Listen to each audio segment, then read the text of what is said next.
It's obvious what happened here.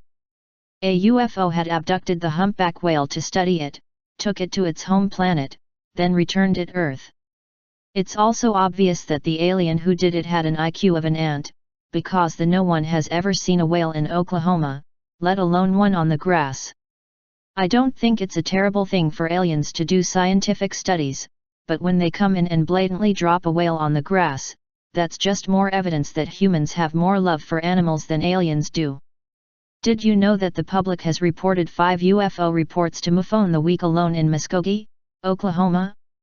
Imagine cleaning the river banks in Oklahoma and finding a 40-foot humpback whale on the freaking grass, a good 5 meters from the water. Well, that's what happened. Only a UFO could have carried this whale 400 miles from the ocean to Oklahoma. There were no tracks of any vehicle dropping it off.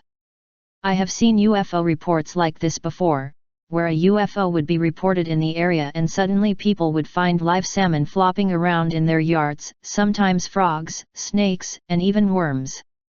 On a few occasions people found crystal jelly balls.